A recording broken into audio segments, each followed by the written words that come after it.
Hi guys, welcome to another episode of Rebuilding Portsmouth. Now, in the last episode, we had a pretty damn decent month up until we did the live com, and it was a pretty boring live com, I gotta say, so I apologise, it sucks, because we had a lot of other games that would have been awesome if you guys had seen, especially the Scunthorpe game, but it's just one of those things that happens, and that is what happened. So, all of this left us sort of dangling in that kind of mid-table mediocrity, but still pushing on, and I really hoped that we could somehow get something going and get ourselves to at least, I really wanted to see if we could get in the playoffs with these new tactics that I've been trying out, but I genuinely think that might be a bridge too far for us this season. However, we've done okay this month.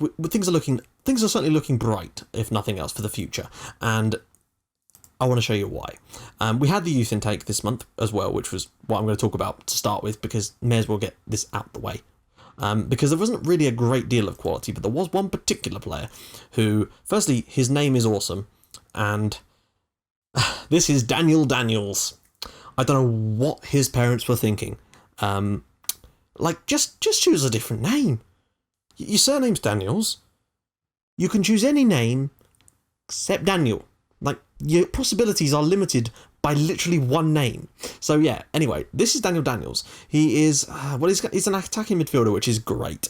And he has got some great potential. I can't remember exactly what they said. Yeah, championship attacking midfielder. That's decent. He's a 4-star, maybe even more. I don't know. I think he's got a lot of potential, and it's good because he's sort of playing in that kind of Wes Fogden kind of role. And we've got some real quality in the youngsters at this club. I'm not just talking about the likes of Jack Watmore and Webster and Wallace, and there's some really good young talented players. But even further down the ranks, to the likes of Daniels, Prescott, another new guy is Colm Lenihan, who is an Irish winger. Cool. Ashley Thorpe, another awesome player. Leon Renfram, he's a Dutch guy that also came through this year. We've had quite a few decent ones this year. Obviously, we've got Christian Oxlade-Chamberlain as well, who I believe is out on loan. There's some pretty decent players in our youth academy, and I'm looking forward to seeing some of those guys come through. Now, we also have some others who I think are now in our under-21s, but are still very, very young, and that is the likes of Grant Nichols. He looks unbelievable. Nathan Dodd, look at this lad, 17 years old. We got him for like a 500 quid. I've been raiding some of these Welsh teams for youth players because I feel in a couple of years these guys are going to be superb for us, and when they start to come and sort of hit that really awesome level when they're sort of 20, 21, these guys are going to be like, yeah, they're going to be useful for us. If nothing else, they're going to be crazy useful. And so the future is looking bright, and that's just as well because we do not have a great deal of transfer money, and we're going to have to rely on these sort of players really, and some tactical nous, which is something I'm going to have to go and find out how to get because I do not possess it that much. But yeah, a couple of people have been suggesting players again. I can't go out and get players that have got £3 million release clauses on them. Portsmouth don't have the money, and I don't have the money on the St. Pauli save either. This is how much money I have. I've got 700k in transfer budget and 14k in wage, so I can move a little bit of around, so maybe like 900, not a lot, and next season it could be more or less. We've actually lined up another youngster. This is Alex Shepherd. He's just another one of these wonder kids I've found in Wales, so he's going to be coming in too, which is cool. And Nathan Eccleston, who is at Partick Thistle. He's another striker, but he can play on either side, which is the main reason I'm signing him. But over the summer, one area we are really going to have to look at is attacking midfielder, because as good as Wes Fogden is, I feel we could use more depth there. And on the left-hand side, because Ricky Holmes is not good enough and is constantly getting injured, and Andy Bartram, as good as he's been, I don't think he's good enough.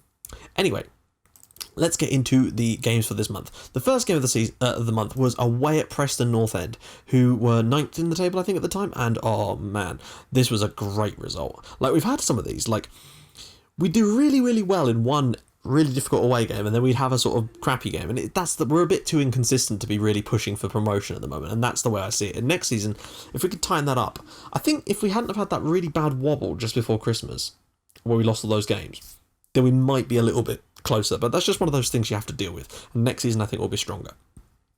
Alan Brown put Preston in front against the run of play, really, because we were dominating the game even at that point. Thankfully, on the half-time whistle, basically, John Marcus was able to level for us, still scoring goals. Brilliant player.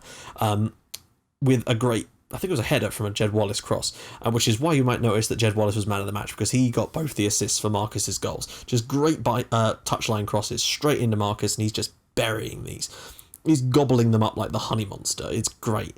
And again, having seen the guy, looking at the picture, he probably does need to gobble things up like the honey monster. He could do with putting on a few pounds. Apparently he's really strong, but I'm not looking at it from the picture, unless it's just a really old, out-of-date picture, in which case, John, I apologise. In the next game, we had Barnsley at home, and Barnsley are second in the league. So I wasn't too fussed. We actually played quite well, and I thought we maybe could have shaded it. We had a couple more clear cuts, and when Keith Andrews put them in front, I thought, it's going to be one of those games. But John Marcus, once again, the hero for us, and levelled and got us a point. He did get an injury, but nothing serious, although it did look serious at the time. Thankfully, it was later proven to not be so serious. Next up, I was disappointed in this one. Walsall, again, decent side. I think they were 8th or 7th in the league, certainly challenging towards the playoff spots. And when we took the lead, I thought, right then, this is really going to get things going for us. Unfortunately, they turned it around on us, and it was a shame because they actually only created one clear-cut chance in the game. And this Alex Nimley penalty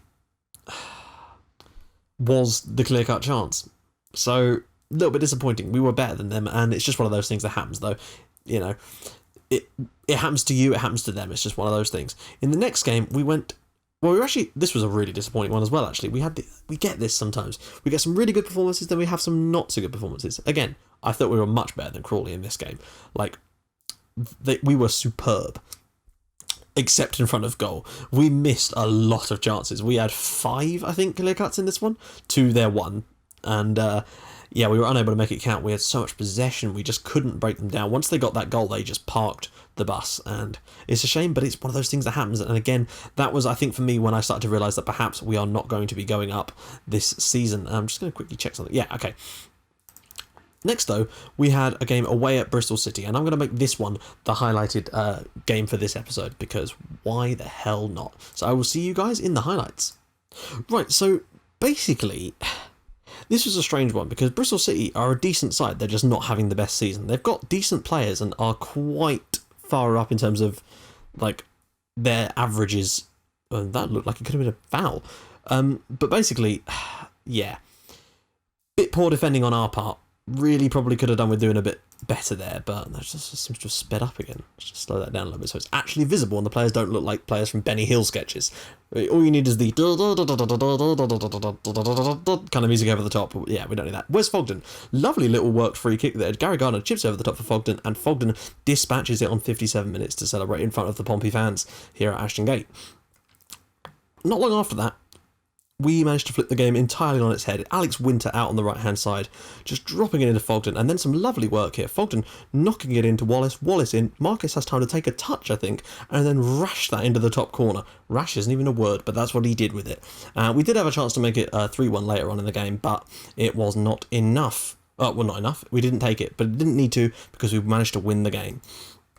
To kind of get things back on track, but again, the defeats against Walsall and Crawley, that was when I kind of thought, right, okay, we're probably not quite good enough to get in the playoffs this year, but it's not bad for our first season. We weren't expected to even get close to where we are, so well done us. In the last game of the month, we went away to Doncaster, who we've just seemed to not be able to beat this year. We drew with them at Fratton Park earlier this year, and they are bottom and relegated. I think, well, they must be relegated. They're going to go down. It's fairly certain of that. But yeah, we couldn't break them down. We were, well, definitely the better side, as you can see. And when Zach Widberg was sent off, I actually threw on a second striker, something I've not done really with this save. I thought, no, we've got to get the win here. I threw Miles Story on, moved some stuff around, and we went sort of like almost like 4-2-4 kind of system, but it wasn't enough, and we just could not break them down. Missed some absolute sitters in this game, which was a real shame, but it's one of those things. And that all leaves us here. 10th place, 6 points off the playoffs. So, you know, we're still not entirely out of it. I just don't feel that we're going to be able to overcome Rochdale, Walsall, Scunthorpe. It just feels like maybe too much of a task for us. But I think, you know, finishing in the top 10, that's a pretty good result for our first season in this league. And next year we can really build on it. I'm pretty certain Doncaster, yeah, see that, 34 points. They're 10 points from safety. No chance. Although Burton look even more doomed than they are. And Burton came up with us last year, so something to be said for that. let's take a little look at the games we've actually got remaining. I think it's not a bad running. We've got Millwall, who are 14th, but it is at home. So we've got quite a few home games too, which is great. Then we have Gillingham at home, which I really think is a banker. We have to win that game. Then we have Milton Keynes Dons away. That's as bad as they've been this year. It's still going to be tough to win at Stadium MK. What a stupid name. Just call it something, a Stadium MK. Oh, it's got a colon in it too, because, you know, you need that. Without the colon, where would we be? No one would know how long to pause for between the two words. Southend United at home, again, winnable. Leyton Orient away, tough. And they thumped us at home in the live com early in the season that nearly killed me, if you recall. Then we have Burton at home and Blackpool at home. Our run-in is decent. I just think that there's every chance that we could drop some points in some of these games, and we're going to do our best. And you guys will join us for the Blackpool game in the next episode, where, hey, who knows, maybe that will decide whether we get into the playoffs or not. If we do get in the playoffs, I may do a special episode that will contain the playoffs and then our live com, obviously the playoff final if we get there. I'm not really sure how to do it. It will depend, I think. What I might do is like live com the first, second, or something. I don't know. We'll cross that bridge when we come to it, frankly, because I'm not sure we're going to be able to get into the playoffs. But you never know what's going to happen. Let's quickly take a look at the squad before I go away. Not a club. Note to self, save that. Goals. Top goal scorer is John Marcus. 31 goals in 39 or 45, if you count these subs, which you obviously should do. Appearances. Miles Story, 10 goals in 12 starts. He's actually pretty decent, but John Marcus has just been superb for us. Assists, well, Jed Wallace has got 17 assists. I think he could win Player of the Year again. Genuinely. I wonder where this lad could take us. I hope he stays at the club. I really do. I hope we can convince him to sign a new contract soon, because his contract will expire at the end of next season, and I really hope that if we can get him on a new contract during the summer, we can either keep him for this series and let him be one of the players that's been with us the entire time and we build this around, or if we can get him on like a massive, like a 4-year deal, and then a Premier League side wants him, we could get rid of him, get 10 million quid or something for him, which would be great. Ideally, I don't want to have to do that though, because I think we're okay, and I'd rather build with him, because I don't want to. It's all very well getting 10 million quid, but you've got to spend that 10 million quid on someone. Marcus has the most man of the matches with 6. Average pass rating is, well, Partington, but Fogden also up there too, which is great to see. Yellow cards, well, we've had Partington 6, Butler 6. As for reds, well, Gary Gardner and Jed Wallace still the only silly boys that have got reds. Those were both straight reds though, so not that makes it any better. Jed Wallace is the best average rating player, which is quite impressive considering John Marcus is in the team. So well done him, although he's played less games to score those and assist on those. So well done him as well. So join me for the last game of the season. What I might do, if it's a dead rubber, is I might give some of our really, really young star players a chance to show, just so you guys can see what they're like as players. I might do that just because. Anyway, if you guys have liked what you've seen, please feel free to drop a like on the video. And if you liked it even more than that, please feel free to subscribe to my channel for more of this stuff coming up in the near future. Well, twice a day, basically. And yeah, I will see you guys in the next episode. Bye-bye.